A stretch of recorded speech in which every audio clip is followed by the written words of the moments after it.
Hey everyone, Dave here, and I'm a day early with this video.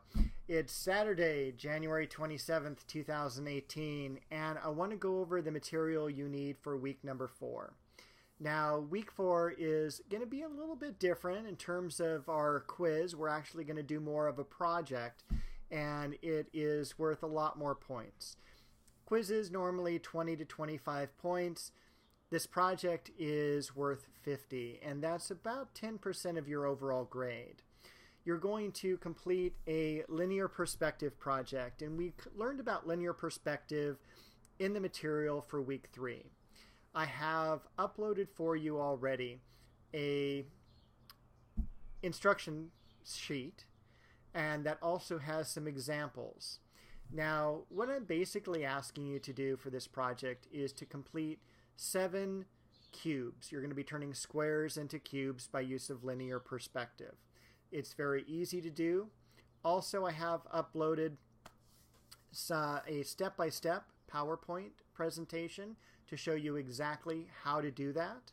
So if you don't necessarily understand the written instructions, I have visual instructions, and then I also have a PowerPoint up of other students' projects that they've gone well above and beyond what they needed to do for the project. As long as you make a scene in linear perspective, that's all I care about. I want to make sure you have that idea of expanding that two-dimensional space into something that's three-dimensional.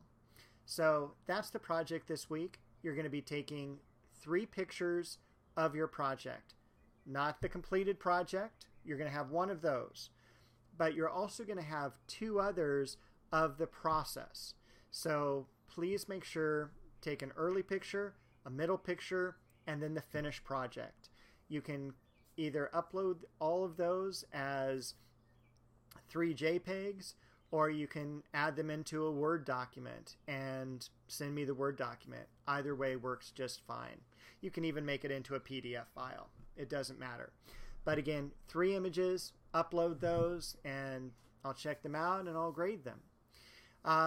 Besides that, this week we're going to be covering Italy during the 1500s, which is like the pinnacle of artistic achievement. This is Michelangelo and Leonardo da Vinci time periods. So I've got a couple videos up already.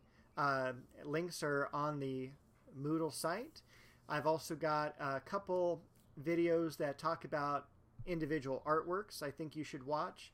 And I also have a link to the Sistine Chapel where you can literally be there virtually and look up at the ceiling and around at all the walls, and it's really a lot of fun. There's a study guide up there for you as well, and that's really all I have for week 4. So just a reminder too, you have a worksheet that is due Sunday night the 28th. Please have that uploaded. Hit that submit button by 11:55 p.m. And a few of you have already turned it in. I really appreciate that. It helps me get through the amount of paperwork in a quick fashion by doing that. Next week, week 5, we're going to take a look at what happens in the Renaissance in areas of Northern Europe rather than Italy. That's where we've been for 3 weeks already. So we'll have a little bit of fun outside of Italy next week, and I'll also tell you about the annotated bibliography, which is kind of the first stage of our patronage project, which is the GE writing requirements for the class. So I'll see you guys next week.